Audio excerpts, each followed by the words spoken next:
linked to Cabinet Minister Michael Gove and former adviser Dominic Cummings. The deal for Public First was worth more than £500,000, but the Cabinet Office says there'll be no investigation, arguing Mr Gove was not involved in the decision to award the contract. And another 7,500 cases of coronavirus have been recorded in the UK, the highest daily number since late February. In the city, the FTSE 100 closed down 14 points at 70.81. The pound buys $1.41 and €1.15. LBC weather, some clear spells overnight, but cloud in the west will spread into many parts. Quite warm and muggy, lows of 13. A cloudy start for many on Thursday, brightening up for most with warm spells and the odd shower possible, a high of 25 degrees. From Global's newsroom for LBC, I'm Andy Ivey. This is LBC from Global, leading Britain's conversation. Cross Question with Iain Dale.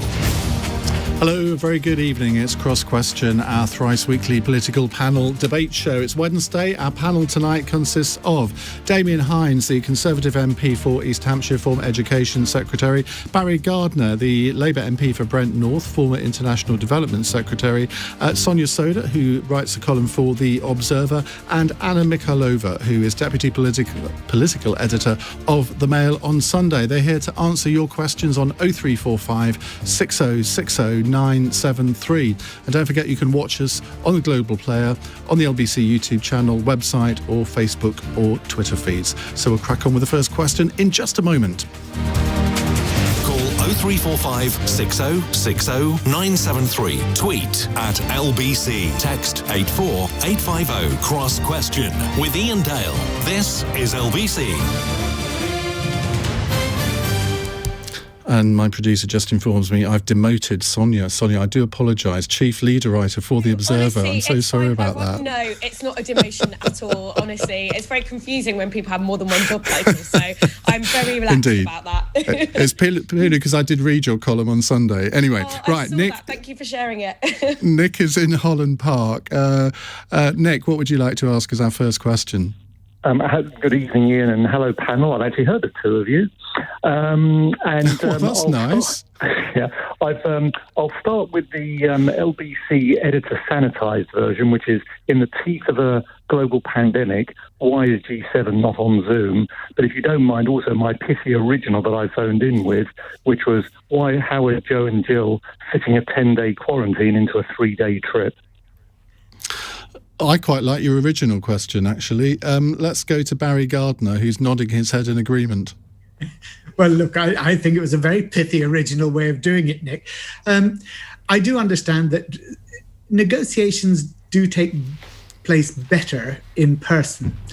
But if we're serious and we want to show the world that we're serious about quarantining, about vaccination, then we have to show the world that we mean what we say.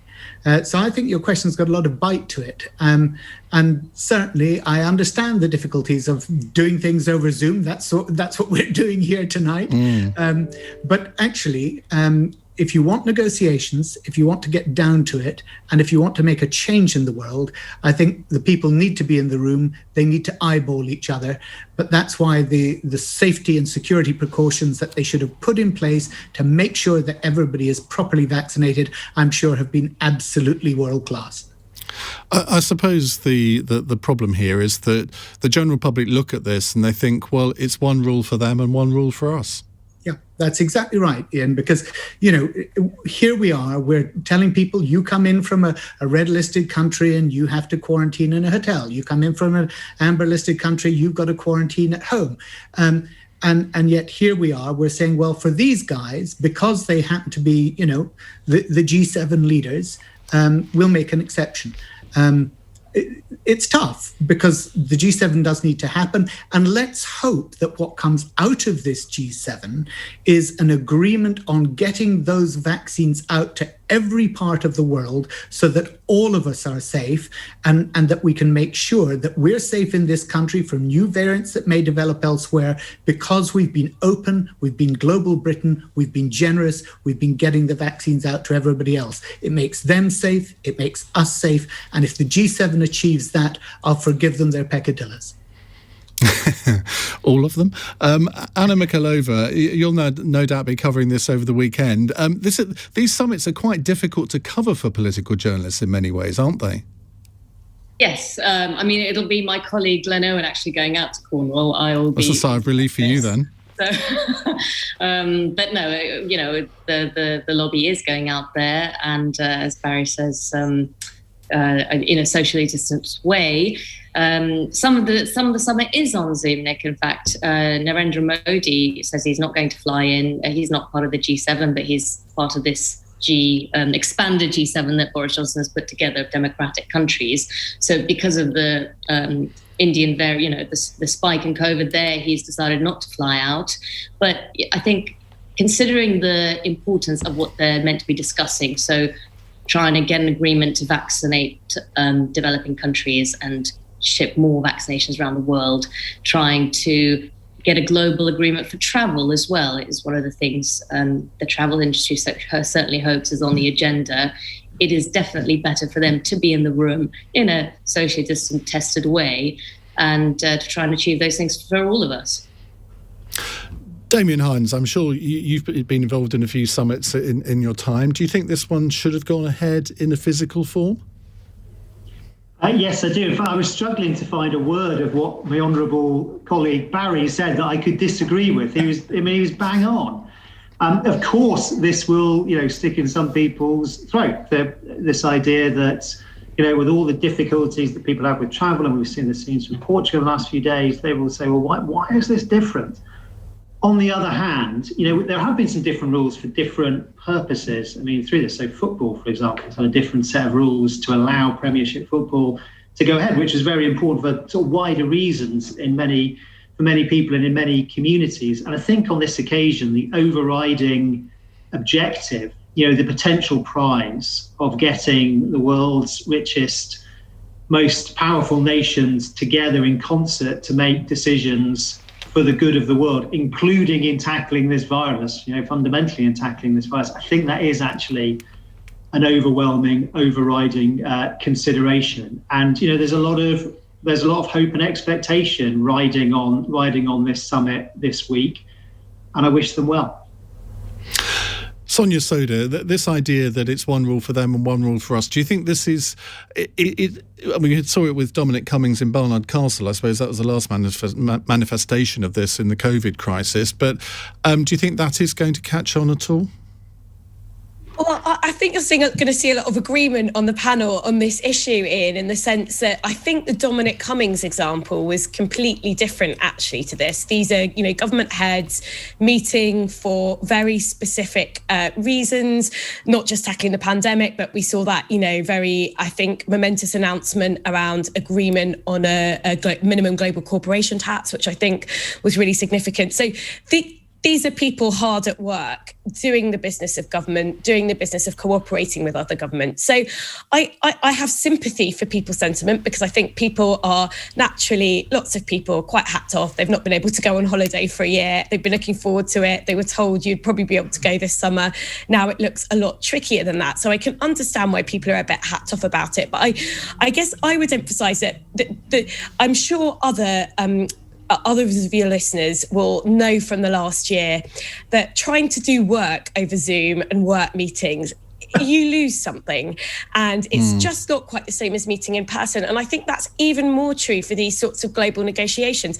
So much of the way that these negotiations work, and it's true whether it's a G7, it's true whether it's Brexit, they're about the sort of, the conversations around the cups of coffee before you sit down around the negotiating table. They're about the rapport that you strike with people that actually, some of these global leaders have never met each other before because they've been elected during the pandemic. So while I've got sympathy for a public view, I would emphasise, like all my fellow panellists, I think it would be very, very hard to do this on Zoom. And these are people doing really important work on behalf of us all. Well, of course, the advantage of doing this on Zoom is that we can all see your wonderful kitchen behind you, which is hugely impressive. Well, that's very kind of you, Ian. Let's go back to... tidy up before coming on. Let's go back to Nick, who asked the original question. What do you make of what you've heard, Nick?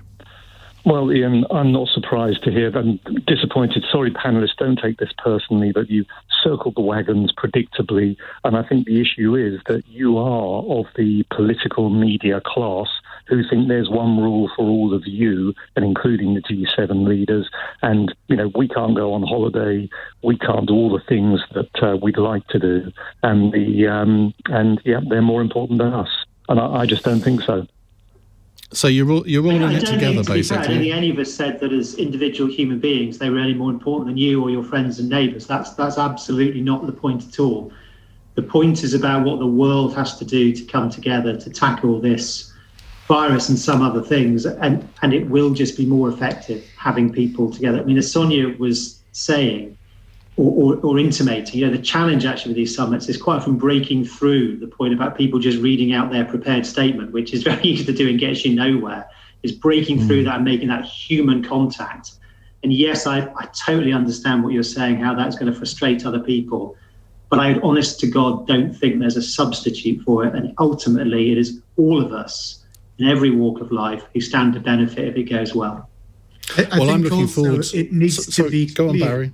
Sorry, I think also it needs to be clear that even if Joe Biden were wanting to come to the UK, not for the G7, but for a holiday, he would have to go through exactly the same quarantine procedures as anybody else. It's not a personal thing.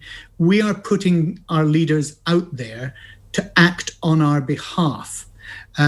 And we, in some cases, you might say we're actually submitting them to danger in doing so.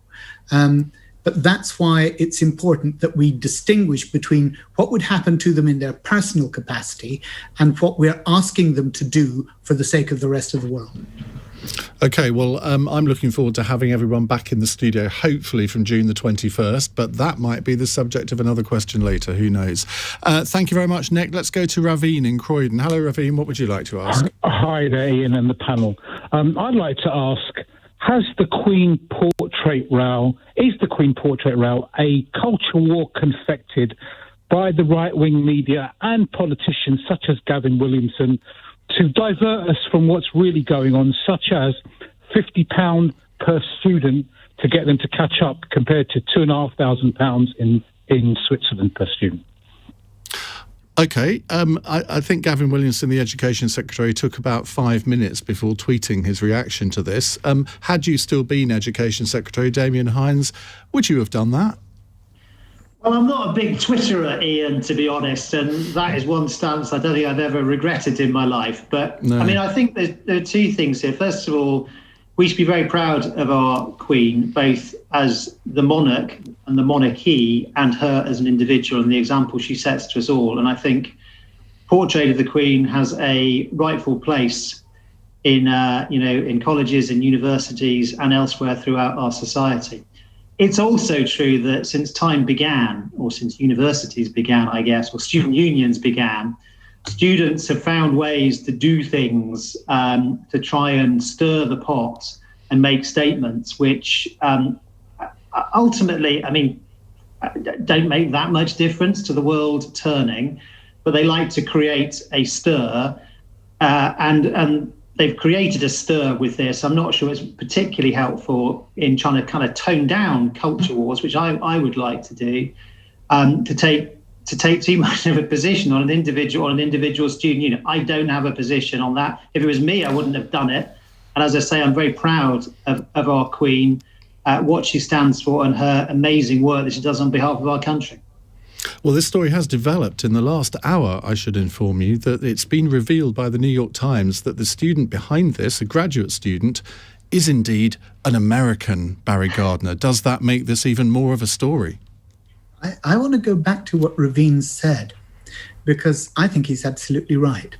The big story here is the second part of Raveen's question, and that was about Kevin Collins's resignation, having been asked by the government to set out what is needed for our children to be able to catch up after the 18 months that they've had to endure of COVID.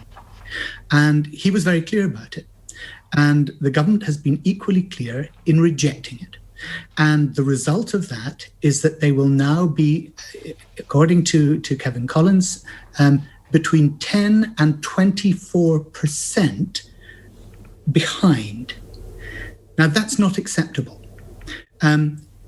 We need to make sure that our children can catch up. We need them to have the tutoring they need. They need to have the mental health support that they need. We need to see those resources put in. And what the government has done is it's effectively said, well, it's 50 quid a year. If you look at the Netherlands, they're putting in 2,500 children to help them catch up. 2,200, let's not exaggerate. Sorry, I took the figures that were being used at Prime Minister's questions today. But always a mistake. By Keir Starmer, to be fair, not by the Prime Minister. The point is here that the government asked a question of an expert that it respected. They refused to listen to what that expert had said, and he resigned. So I've no doubt that Gavin Williamson wants to distract people's attention from that story, and I'm not prepared to be distracted. You know, what portrait of whom is hanging in which college in some university is not what people care about. What they care about is, what is my child going to have as their opportunity? How are they going to catch up? How are they going to succeed in life? And if the government's not prepared to back them, then I'm fed up as a parent. That's what people care about. Well, let's ask the two journalists on the panel about this, because I think this is quite fascinating. It was on the front page, I think, of the Express, the Mail, and I think the Sun, but I may not be right on that. It's obviously great fodder for mid-market or tabloid newspapers, Sonia Sodha. You will get that as a journalist. I mean, this is always going to be a story, even though in the wider scheme of things, it is fundamentally unimportant. I do get that, but I think it's really important that we take a step back and kind of put it in context. And I think it is extraordinary. I mean, you just mentioned that the New York Times is reporting on this story. How has this story gone global, given everything that's going on in the world? And I think you're right, Iain, about you know, it's the sort of story that is quite fun to read and people enjoy engaging with. But I think what's different at the moment about this political climate is that the government are really complicit in it in a way that I think previous governments just really haven't been. And that to me is really, really worrying because, you know, I agree with others, actually. You know, students, when you're young, I mean, when I think about some of the things that I did in my early 20s, I mean, you know, this should not be... Oh, no, I couldn't.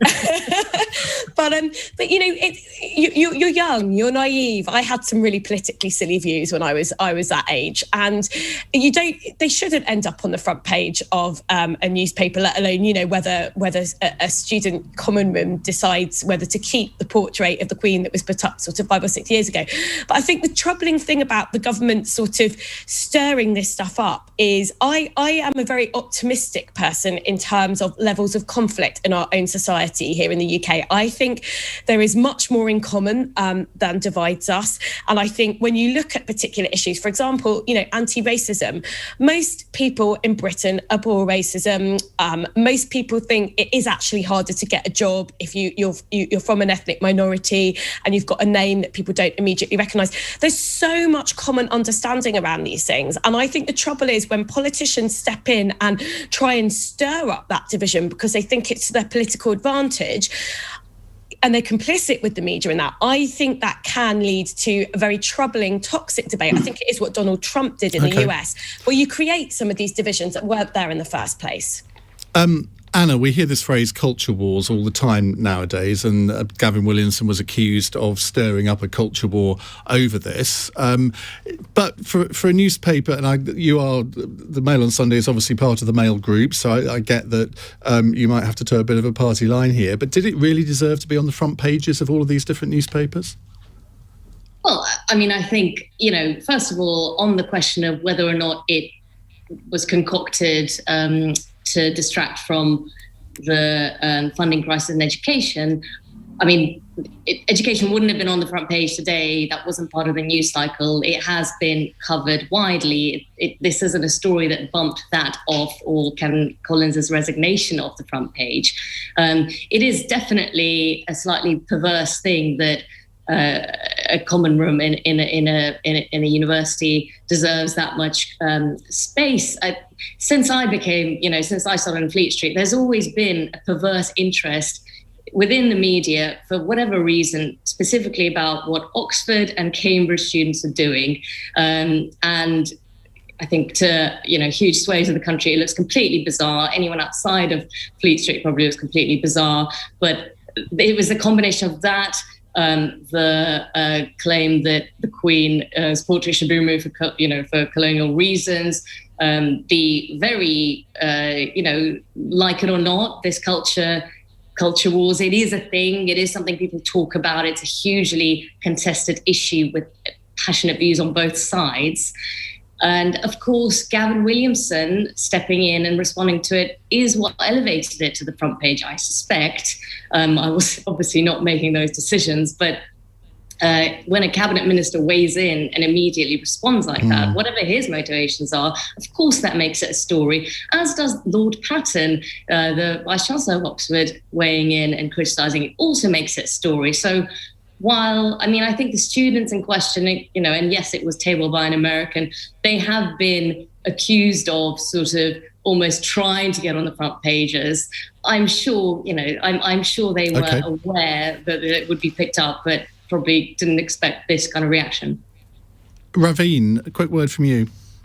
Yeah, well, Sonia hit it on the head completely with regard to the worry about the government getting involved in these. Just a few days ago, you had Oliver Dowden coming into the row about Ollie Robinson, and at the same time, Boris Johnson refusing to condemn the people who are actually booing the players. I don't think he did that. I don't think he refused to do that at all. They asked him to. He talked. Yes, he talked about. Oh no, it's their right. They're well. It's in their right to protest how they see fit. Okay, Now, well, that passed me by.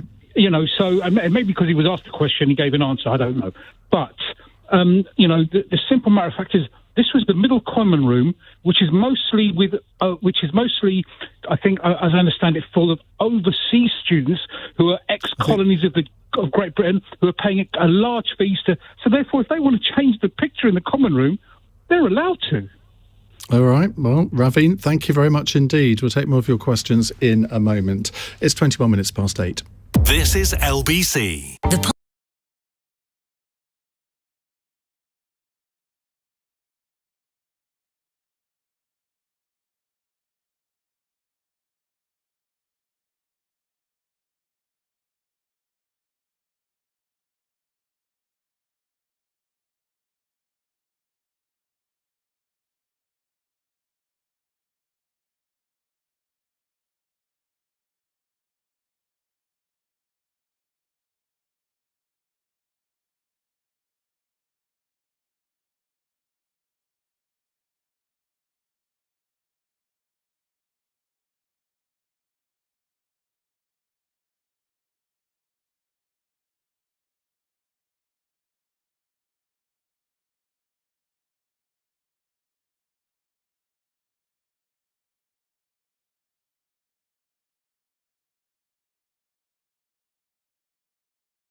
Britain's conversation. Cross Question with Iain Dale. Tweet at LBC. 8:24 on LBC. Damian Hinds is with us, the former Education Secretary, former International Development, Shadow International Development Secretary Barry Gardiner, Chief Leader Writer for The Observer Sonia Sodha, and the Deputy Political Editor of The Mail on Sunday, Anna Mikhailova. Your kitchen is getting many comments, Sonia, not least from Jason, who says, I find it interesting that the lady with the really nice kitchen has a bottle of Jack Daniels right next to her fitness juicer. Wow, that is one incredibly observant viewer, shall I say? You've got me. and I think I just misdescribed Barry Gardiner there. The whiskey doesn't go in the fitness blender. That's a so you say. Barry cleared off the shelf. Yeah. I just right. Let's kind of basic levels. Let's move on to our next question. It's from Medina in Folkestone. Medina, you got a question which kind of carries on from our last discussion. Should the government look at extending the school academic year rather than the extended day? That's an interesting one. I hadn't thought of that as an option. It seemed a bit of a simplistic thing to do, to just say, well, let's stick half an hour on every day and then everything will be all right. Sonia Sodha, what do you make of this?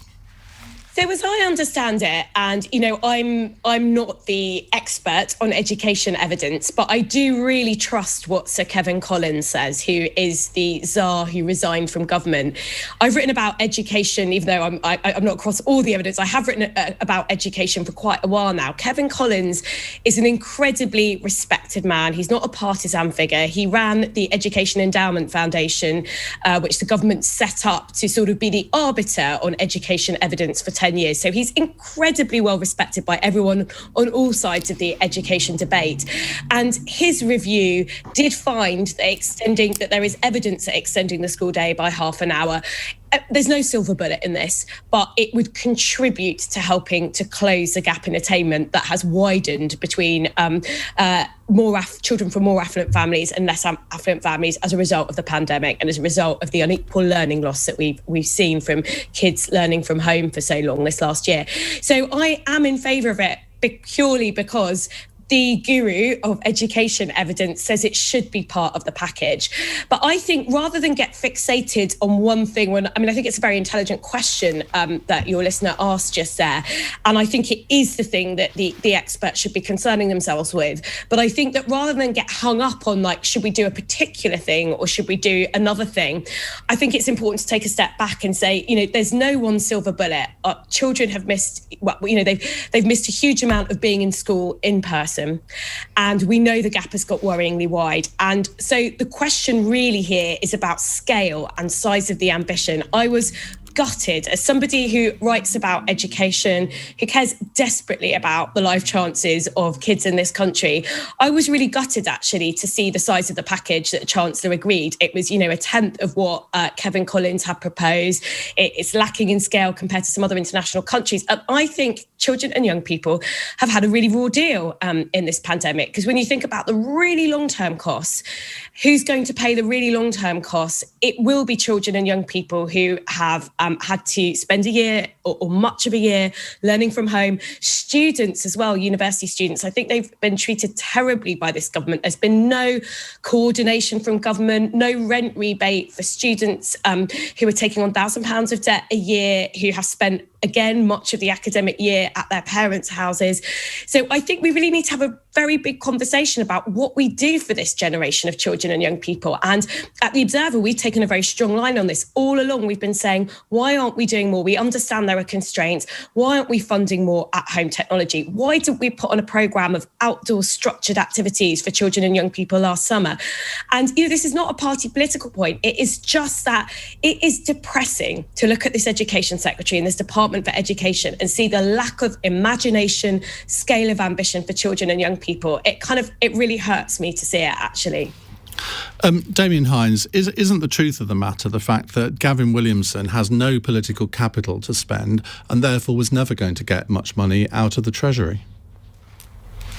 Well, there was a settlement for schools in 2019 for £14.4 billion in uplift over 3 years, which in as the biggest settlement in schools for a decade. And then, I mean, since the pandemic, there have been 3 separate funding packages totaling £3 billion. And the government's been clear that come the spending review, that's the spending review is when we do most spending decisions in government. And they've said they're looking at the evidence around the longer school day and so on. It's worth remembering not everybody agrees with having a longer school day or a longer term. It's right, that seems to have been at the centre of Sir Kevin's recommendations. And by the way, I, like everybody else that Sonia was mentioning, have massive respect for Sir Kevin Collins, and he is definitely a loss. He's a loss to the government. But all the research work that he and colleagues did at the Education Endowment Foundation does continue to inform education policy. But there are people in the education unions who are not happy with the idea of a longer day. In Parliament today, we couldn't get the Labour Party to say one way or another. They were very good at criticising the government for not adopting the plan, but they weren't very good at saying whether they themselves would adopt the plan. There are controversies, and there are also questions around doability, because you need a lot more teacher time, of course. And for some teachers, having that extra time, of course, it's paid time. That will be a good thing and a welcome thing, but not for everybody. It doesn't work for everybody. You've got to consider. Damian, I think. Sorry to jump in. These things. That's quite all right, Sonia. But one thing is that I think that is really important is that it does sound like the teaching unions have signed up to this, and that's a really significant thing to have achieved. So I think that's important to know. Well, that's not what I read entirely in the TES, I have to say, the Times Educational Supplement. There are different views on this. So it is definitely true, as Kevin said, that there is evidence for, and it shouldn't come as a great surprise to anybody, right, that extra time in school does create more learning. And by the way, this isn't only about academic learning, and I think you said this as well, Sonia. So much of what kids have missed out on actually is about development as a kid, as a young person. And it's all the sport, the enrichment activities, the cultural stuff, working together with other children and young people. And there definitely is a role for more time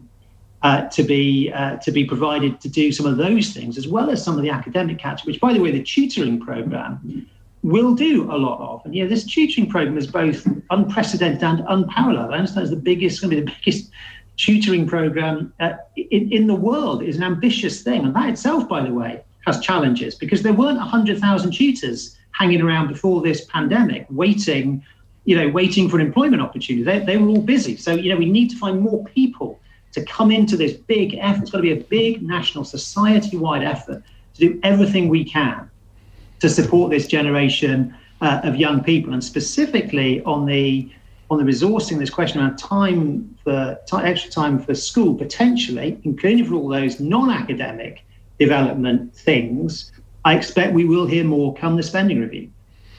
Well, we'll hear more from Anna and Barry in just a moment, but we're going to go to the news first. It's 8:33 on LBC. Let's get the headlines with Andy Ivey. Joe Biden has arrived at RAF Mildenhall in Suffolk on Air Force One ahead of the G7 summit in Cornwall.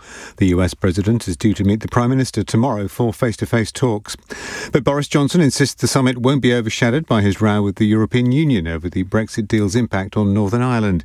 The European Union says its patience is wearing very, very thin on the issue. 3.5 hours of talks with the UK about rules surrounding the movement of goods ended without agreement. Another 7,500 people have tested positive for coronavirus in the UK. That's an increase of 1,500 on yesterday's figure. A record 1 million people booked a vaccination through the NHS website on Tuesday. LBC weather, some clear spells overnight, but cloud in the west will spread into many parts. Quite warm and muggy, lows of 13. A cloudy start for many tomorrow, brightening up for most with warm sunny spells, a high of 25 degrees. This is LBC.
Question with Iain Dale on LBC. It's 8:37 on LBC. Damian Hinds is with us, the former Conservative Education Secretary, Barry Gardiner, former Shadow International Trade Secretary, and Sonia Sodha, Chief Leader Writer of The Observer, and Anna Mikhailova, who's Deputy Political Editor at The Mail on Sunday. Now, we're talking about Medina's question. She asked, should the extended school day be scrapped in favour of an extended academic year? Anna. Yeah, I mean, to go back to that question, I think the reason it hasn't been, I personally think it would be a good idea. I'm not an expert like Kevin Collins by any means, but I suspect the reason is probably because we already know the cost of the proposals, the existing proposals, which include this half hour, extending by actual full days and requiring teachers to work extra days in full term would cost even more. And I find it very interesting, Damian saying, let's wait till the spending review, there might be more money. I think the reason we haven't seen as big a political bust-up as we could have done and probably will do is because a lot of Tory backbenchers have been told by Downing Street, well, yes, this small amount of money isn't enough, but there's a promise of things to come. There's a promise that in the spending review that there'll be more. But I don't think anyone is under any illusion that it'll be anywhere near what's been recommended and required, considering just how many departments are going to be lining up come the spending review and demanding extra money. I mean, obviously there's education, that's a huge priority. There'll also be health. There'll be extra money needed for the health service to combat, whether we're in a new wave or just trying to rebuild everything and all the non-COVID things, all the backlog. There's social care, which is obviously the big elephant in the room with this government. So I think the problem is it probably is just a case of cost, financial pressure, and the knowledge that the Treasury is just not going to cough up as much as is probably needed. Barry, I'm going to ask you to be brief because you kind of covered some of this in your previous answer a moment ago. So to the question, should the academic year be extended rather than the school day? Medina, I think, is onto something, and that is that over the summer holidays, children actually regress because those holidays are so long. And for a long time, there's been this debate about should we have, a shorter summer holiday, shorter breaks throughout the year, and more terms. And I think that's a really important thing, and I wish the government would grapple with it. On the extension of the school day, I actually did this. In Brent North, I conducted a pilot scheme in Brent North for, I think it was 7 years, with 5 schools in Brent North, extending the school day. And what we did, we couldn't have teaching at the end of the day, but we put in an extra 2 hours of sports and physical activities, dance, aerobics, jazz, boxing, you name it. And actually, what was so remarkable about that was that the academic results went up, bullying in the school went down because we eventually got the older children trained as coaches to then train the younger children, and the police loved it because juvenile offending went down. It was a success. When I went back to Ed Balls as the education secretary then and said, look, I've proved the case, I've got it peer reviewed, it's been a subject of a thesis, he said, oh no, Barry, we're doing something else now. And, I know we said go off and do the pilot, but and it was a tragedy because it seems to me that this is exactly what our children need. You look at any private school in this country, what do?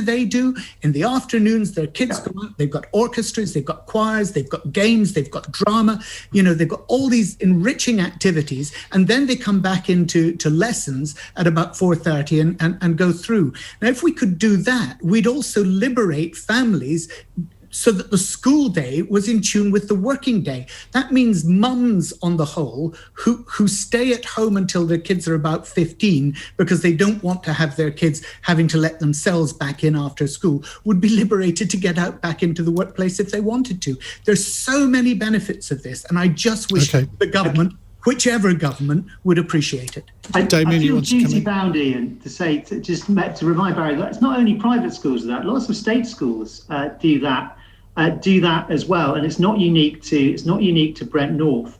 Some of your listeners listening to this will have a very different kind of perspective because some of them will have kids at schools that finish at 2:30, and some of them will have kids that finish where school finishes at 3:45.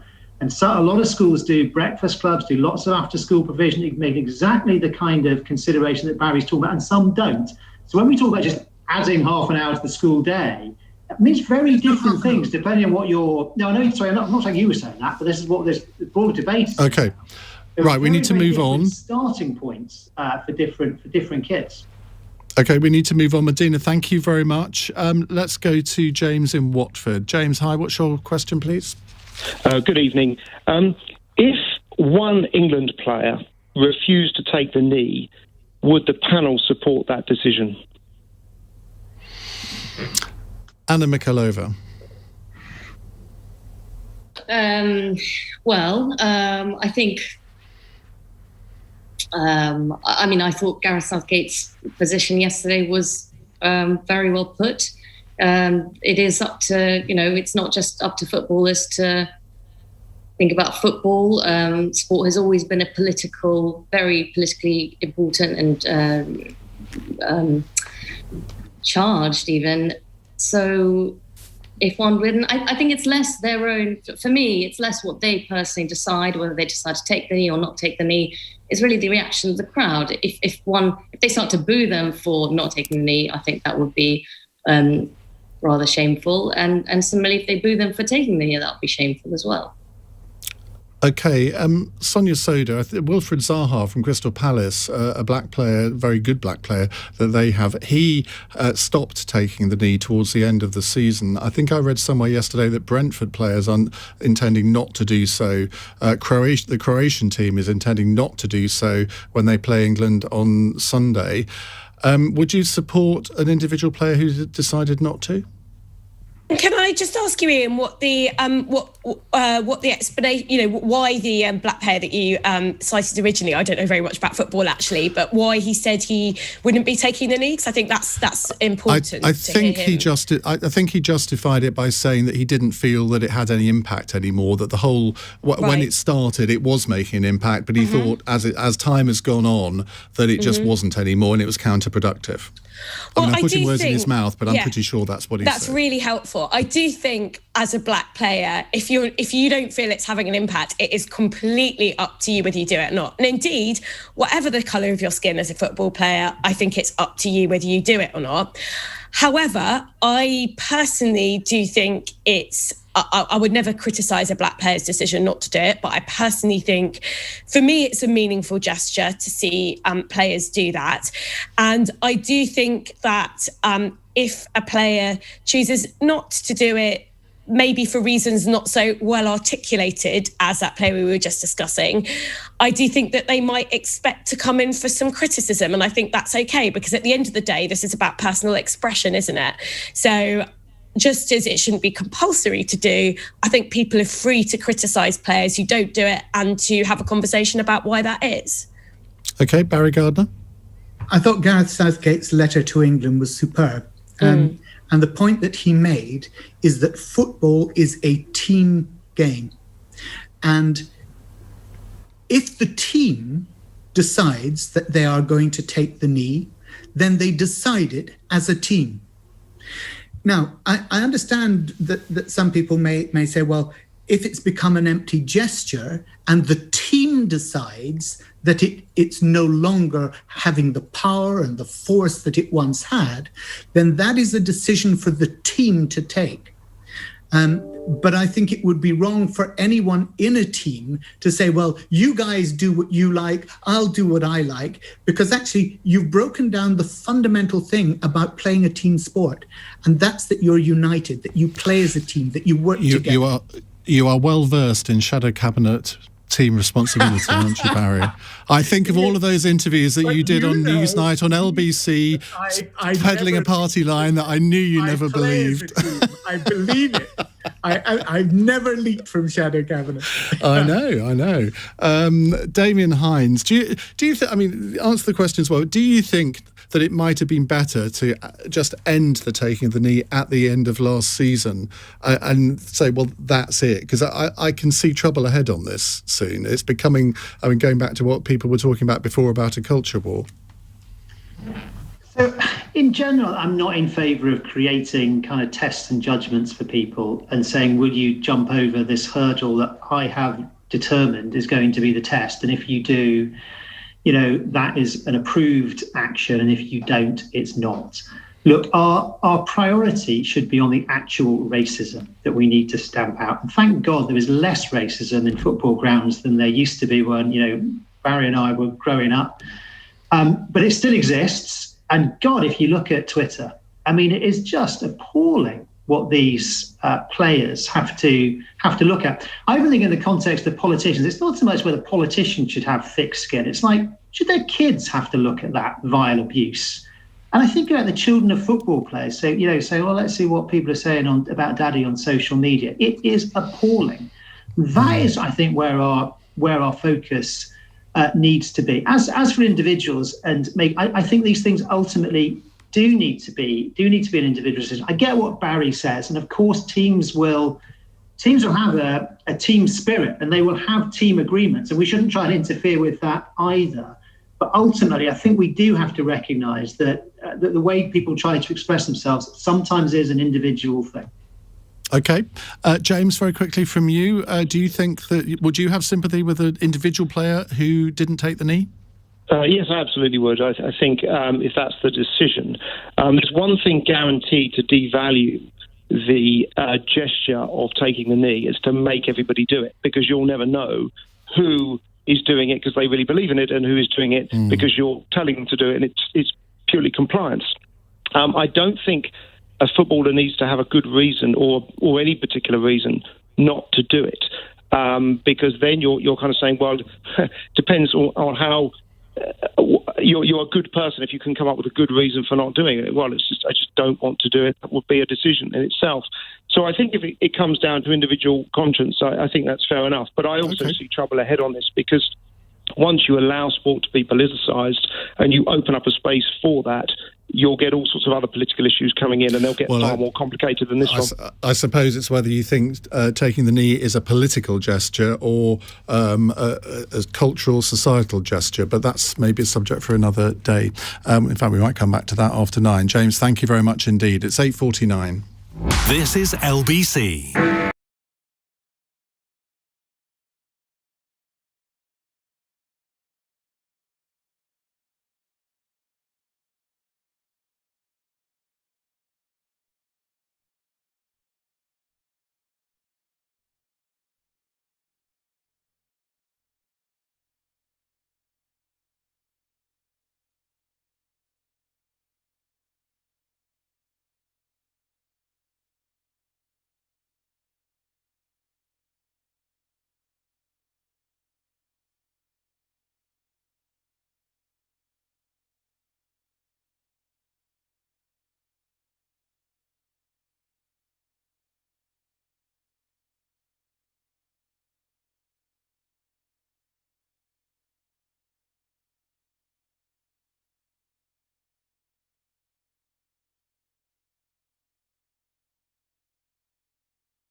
Cross Question with Iain Dale on LBC. Text 84850.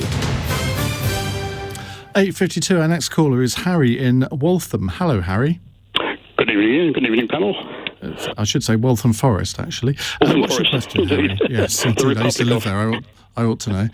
What would you like to ask? Can the panel think of a simple, easier solution to the Northern Ireland border problem, especially since in the second half of 2016, I heard the previous Irish Taoiseach say that the border wouldn't be a problem. Only after Varadkar arrived and the EU decided it would be a problem, it became one. Okay, Harry. Well, you've collectively got 7 minutes to solve the Northern Ireland border problem. Barry Gardiner, go. The problem is that Boris Johnson lied to the DUP when he told them that it was possible both to observe the protocol and to have no border in the Irish Sea. It's as simple as that. He said there'd be no checks, that there would be no border in the Irish Sea, no hard border. There is. Those checks are in place. The DUP are furious about it. And we're now left with a situation where it's very difficult to reconcile all the promises that were made. So, but what happens now? Because obviously both sides today have been fairly belligerent in their comments. There doesn't seem to be much willingness to compromise. Look, we entered into an internationally binding agreement. The protocol is part of that.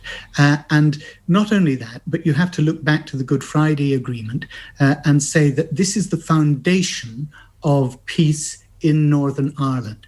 That is of fundamental importance.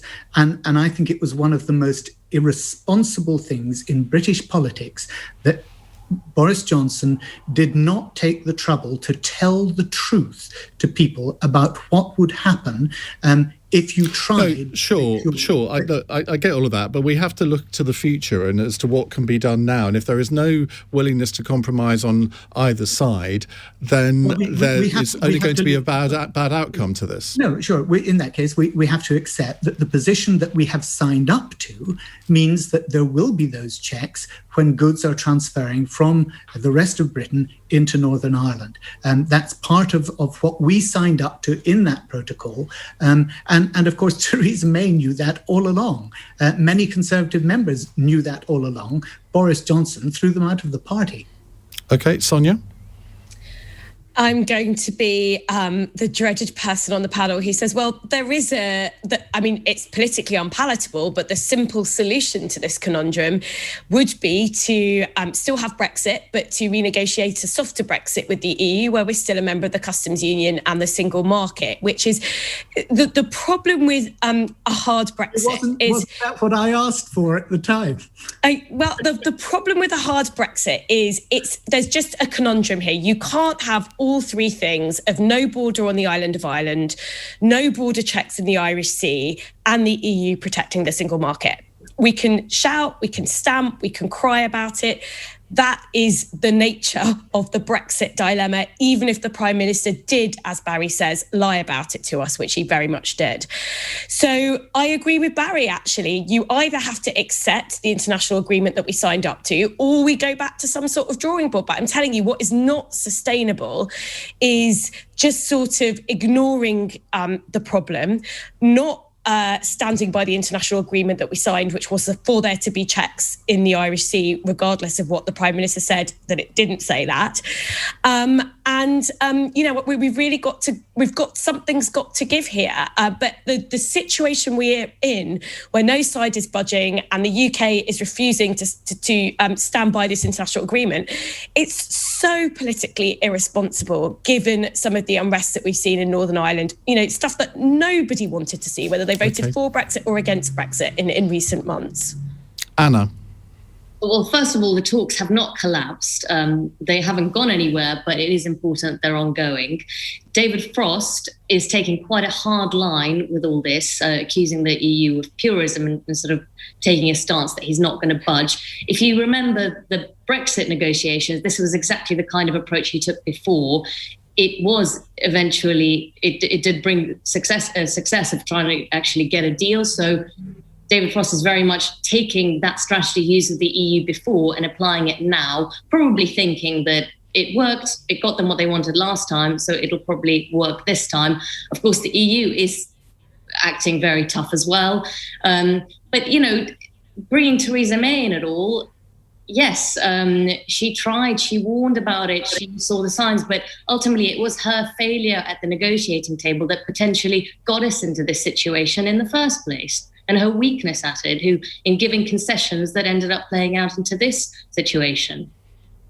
Well, Damian Hinds, you were Barry. I need to go to Damian because we're nearly at the end of the show.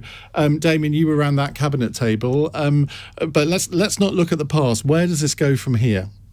No, I agree with you. Don't look at the past. You're right. It's a really hard problem, and I was among ministers saying to journalists like you and others at the time that it was a really hard problem. But where there's a will, there's a way, and what we need is a sensible, proportionate approach. We need to realise that. Because, to avoid the border across Ireland, which is an absolute imperative, yes, there do need to be some checks from goods going from England or Wales or Scotland into Northern Ireland, but it needs to be on a sensible subset of goods.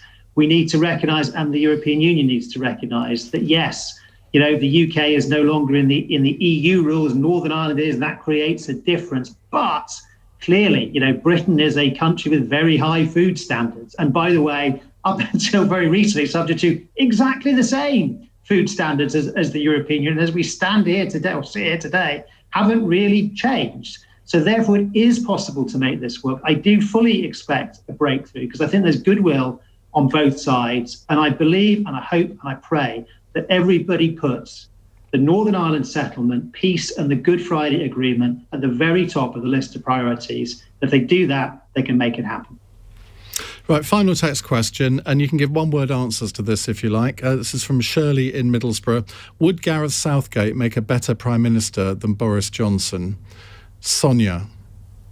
Yes, because he's shown integrity, and integrity is the non-negotiable character trait that a Prime Minister needs to have, and I'm afraid Boris Johnson has very little. Barry Gardiner. Gareth's a brilliant manager. He's given English fans pride. He's a great organiser. And I think he's a really good person from all that I can tell. Boris, on the other hand, really should be on the subs bench. He's an embarrassment to our country. He's a hopeless organiser. So Gareth for PM every time. But he keeps knocking the ball in the net, doesn't he, Barry? And your goalkeeper is flapping. Oh, you don't want to bring politics into this, do you, Iain? No, I don't. Anna? No, I think my vote's still for Marcus Rashford as alternative PM. Yeah. Oh, that's a very I like what you answer. did there, reframing the answer. Good. Yeah, you should be a politician, so Anna. Damian. I want the PM doing the job he's doing, and I certainly don't want any job swaps for 2 p.m. on Sunday. No, indeed. Can you imagine Boris as the England manager? It's better. I don't think he even likes football. He didn't even seem to realise that Wales were in the Euro finals at Prime Minister's Questions today, did he?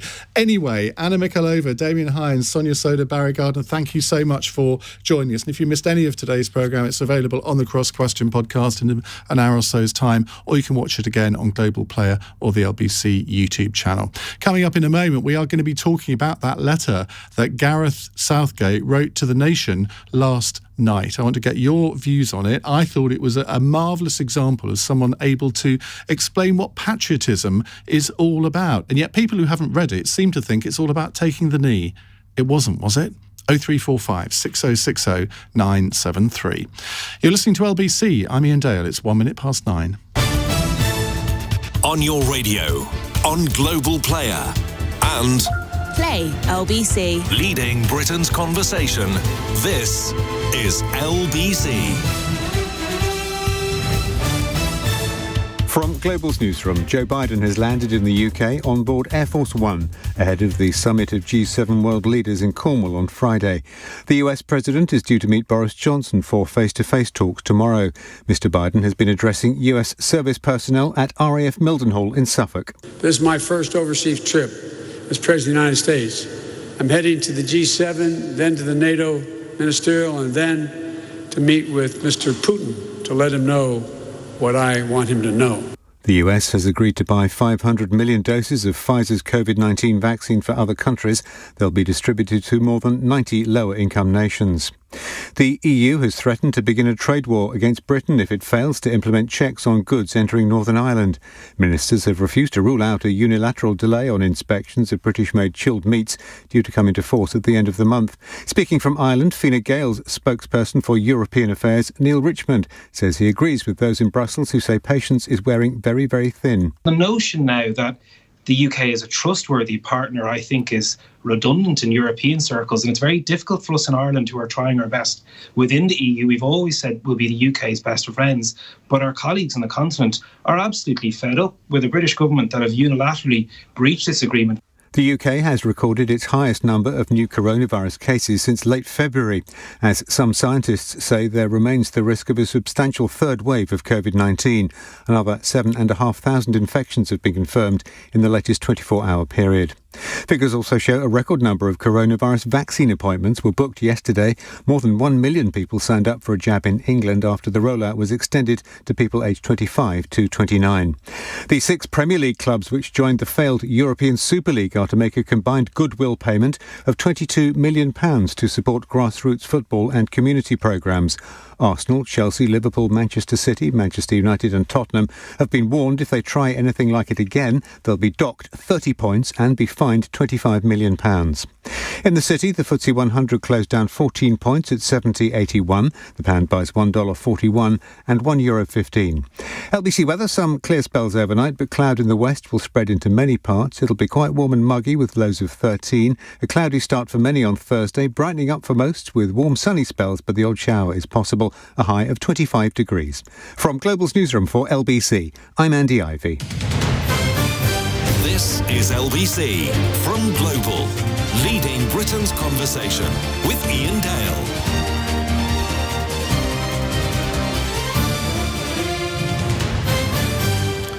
Hello, a very good evening. It's 9 on LBC. When I was on the train home last night after the show, I decided to read this letter that Gareth Southgate has written to Dear England, as he put it. And I have to say there were bits of it that made me feel quite emotional. And at the end of it, I thought, you know what? That is the best articulated view of patriotism that I've read in a long time. It's something that I don't think a politician could have articulated. And so I want to talk about this letter tonight because it has been, I think, entirely misrepresented on social media today by people who, well, I don't know what their agenda is, because they seem to think that it is all about Black Lives Matter. It's all about taking the knee. It absolutely is not. It's partly looking at why people should refrain from being so abusive to players on social media. But it's a cry from the heart, really, for the nation to come together to support England, or indeed Wales or Scotland, at the Euros. And I think if anyone who reads the whole thing will understand why he did it.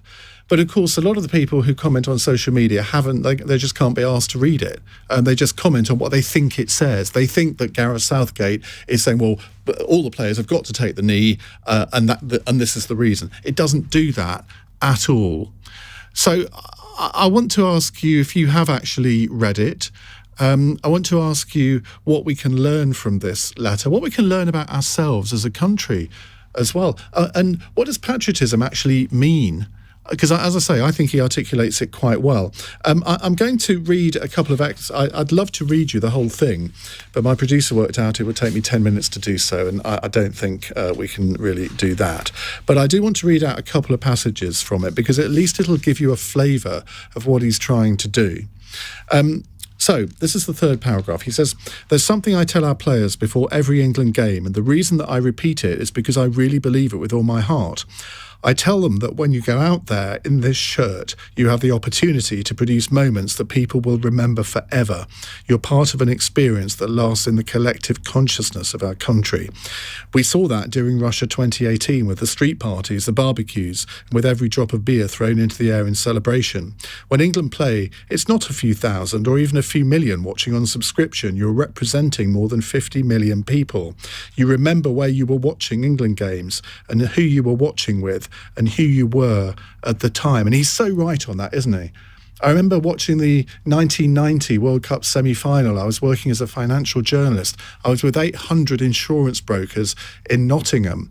And when Gaza started crying, well, we all... God, I can feel myself going now. We all went. I will remember that moment for the rest of my life.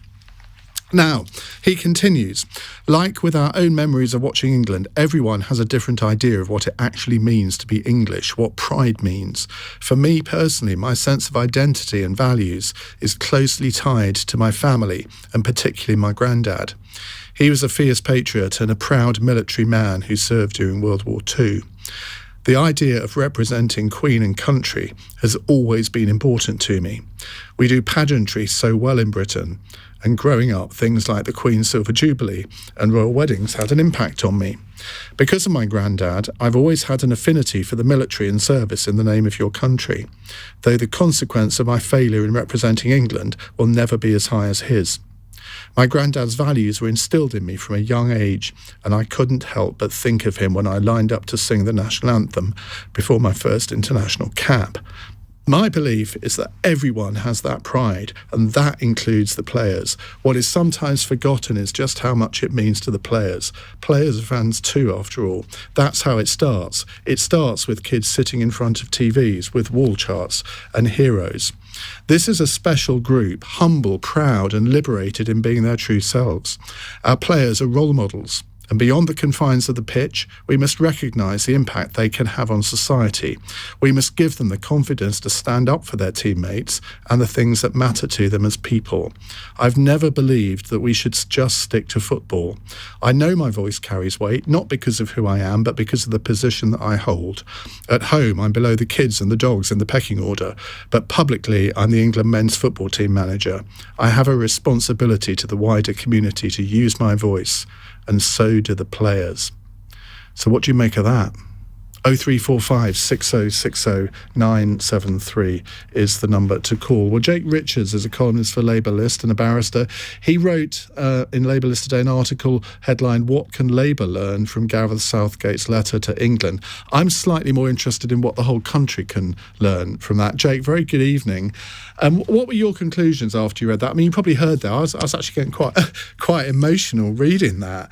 I got to the end of it last night and I just thought, wow, this should be read out to every class in every school in the country.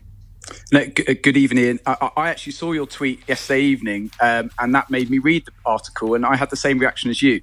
It was an incredibly powerful piece of advocacy about what it means to be English and England as a country. And I thought why it worked so well was that Gareth Southgate was both incredibly personal. You read out there the bit about being below the cat and the dog in the pecking order at home, but also he was able to talk about us all as a nation and the collective.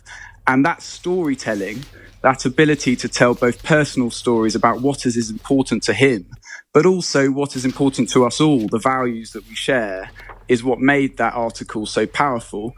And I think you're right. I think the majority of people that will read the full letter will come away thinking, A, what a decent man, B, someone who really understands what it means to be English and is proud to be English, but C, is also not falling back on jingoism or cheap rhetoric, but is actually offering some thoughtful analysis of where the country is. And I'll also add, he wasn't preaching. He says at one point in the letter, which is really important, he says, all these young people, the kids who watch football on their phones and watch it on YouTube, they might have a completely different notion of Englishness to me. And that's fine. I get that. Things move on, things change. And I think that's why it was so powerful.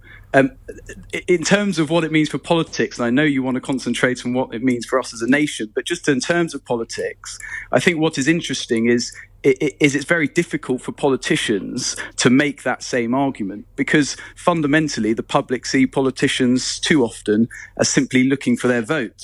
And if Keir Starmer had written that article or something similar, it would have been interesting, let's say, to see what the reaction would have been from media commentators, indeed like yourself, Ian. Would you have had the same reaction if Keir Starmer had written that? I hope I would. And the thing is, a lot of people have been very cynical about this and saying, well, clearly some PR guy wrote it for him. I don't believe that. I genuinely believe that he wrote it himself. I think there are politicians who can carry this off. American politicians are never backward in coming forward about talking about their own sense of patriotism, their pride in the United States. Yet when British politicians do it, somehow it doesn't quite work. It's like Bill Clinton was fantastic at this. Tony Blair, actually, I think, probably too. But there aren't many politicians who could really talk in this kind of language, and you would feel that it was genuinely from the heart and it hadn't been written by a spin doctor. No, I agree. I think American politics is slightly different just because of the system. But I think, I put it like this in my article today: if we lose against Scotland next week, and then Gareth Southgate was seeking for our votes to keep his job, would the audience be as sympathetic? And no. I think the answer probably is no. So, we need to put this in some context. I thought it was a very powerful piece of advocacy, and I agree. I think this came from Gareth Southgate, the man, who's clearly a very decent, honourable, intelligent guy. But it's very easy, and I got somewhat frustrated about lots of the social media reactions to this. But one of the reactions was, well, don't politicians talk like this? And I found that slightly grating because actually Rachel Reeves has written long articles about what it means to be English to her and her sense of a national story. David Lammy, presenter on LBC, has spoken really powerfully about this, and it doesn't get the same reaction. And I understand why. I call it critical public for not embracing politicians like they do their football managers. It's a completely different context. I think it's also in part that we English aren't allowed, I say we're not allowed, we always feel awkward talking about pride in being English.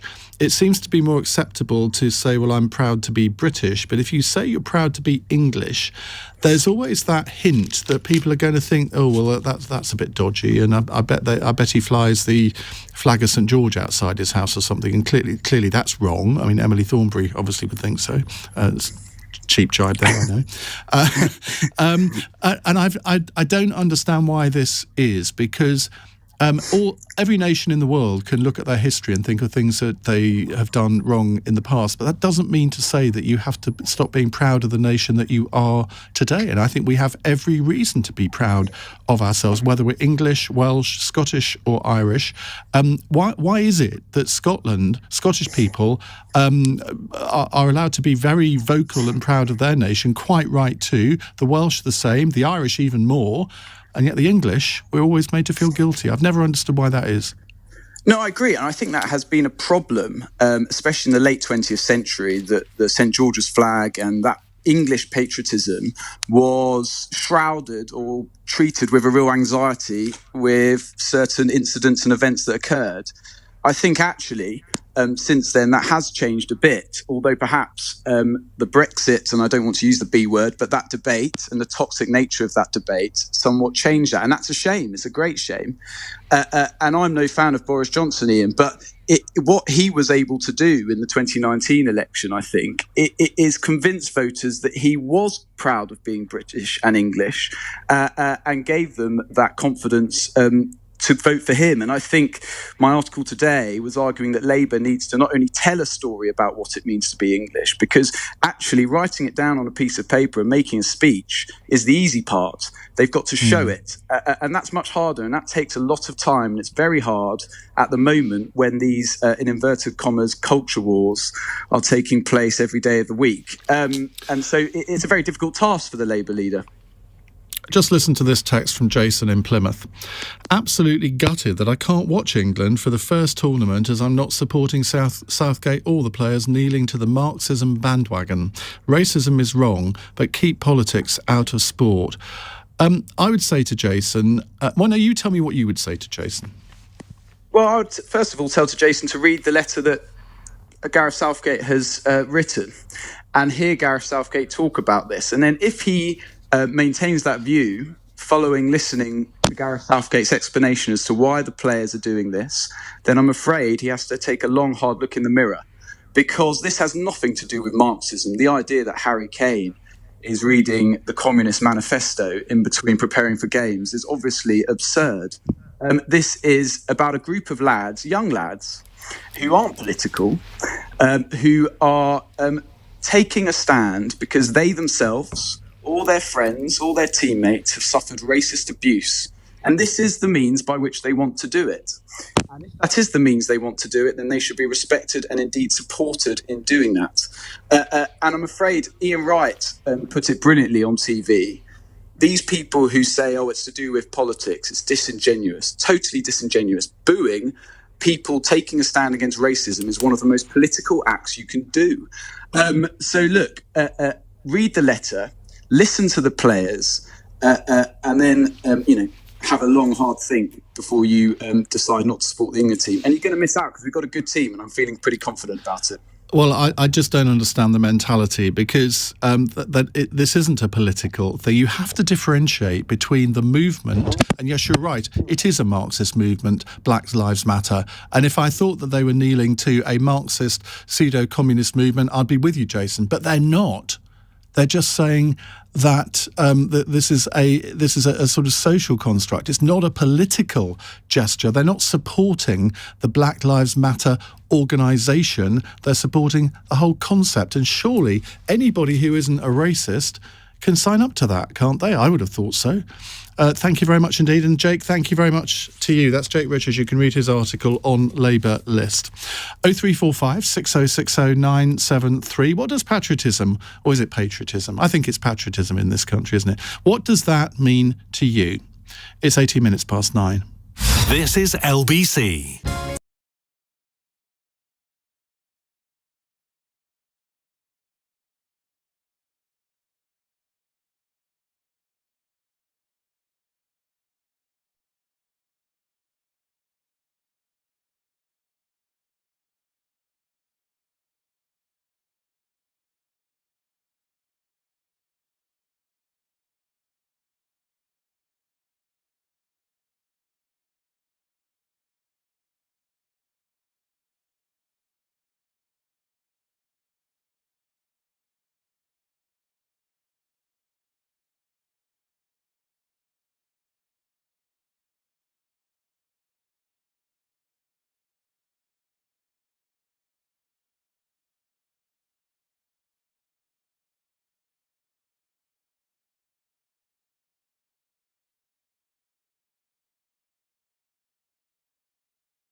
Iain Dale. Text 84850. This is LBC. 21 minutes past 9. Now, you all know who Aaron Banks is, famous Brexiteer, the bad boy, one of the bad boys of Brexit. Well, he quote tweeted me last night after I'd finished reading Gareth Southgate's article on the train. I tweeted this. This letter from Gareth Southgate should be read out by every head teacher in every school assembly. Teachers should then hold discussions with their pupils about what motivated him to write it and what it means. And then I just did hashtag next generation, hashtag heroes, hashtag Euro 2020, hashtag it's coming home. And he seems to think that this whole article is all about Black Lives Matter, and it just patently is not. He quote tweeted me and he said, in 2022, England will play in Qatar, where the penalty for adultery is 100 lashes and the death penalty for homosexuals. Perhaps this enlightened team should take a stand for tolerance and not play. The UK is the most tolerant country in the world and doesn't need BLM nonsense. Well, I can agree it doesn't need BLM, defund the police, Marxist, sort of destruct capitalism nonsense. I can completely agree with that. But that's not what this article is about. Read the article before you comment on something, you muppet. I mean, it's just ridiculous, isn't it? When people quote something, they comment on something that they haven't even bothered to read. Because I suspect if Aaron Banks had bothered to read it, he would be able to sign up to probably 98% of it. And yet then indulges in a bit of whataboutery. But I'm sure none of our callers are going to do that tonight. 0345 6060 973. Wasn't I good to stick to Muppet there? Nick is in Romford. Hello, Nick.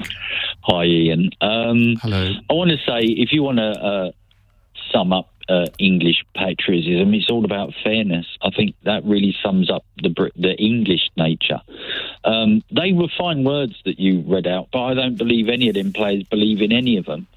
Because what they're doing is telling... I don't follow football. I don't care about football. But what they're saying is... the people in them stands, most of them are against racism. Most of them have got black friends, black family, black kids. I've got mixed race kids myself. And I'm fed up with being told that I'm being racist, that this is a racist country. This rubbish about taking down, the Queen's picture or pulling down statues, that is all under the same flag of BLM. Don't be proud to be English. Your history is disgusting. And that's what it means to these fans. I want to see these football players coming out and talking about the black youths that are being killed on the streets by other black youths. Not this imported critical race theory that they really don't understand what they're talking about. Have you read this letter? I haven't read all of it. I've read some of it. I had seen the portion that you read out.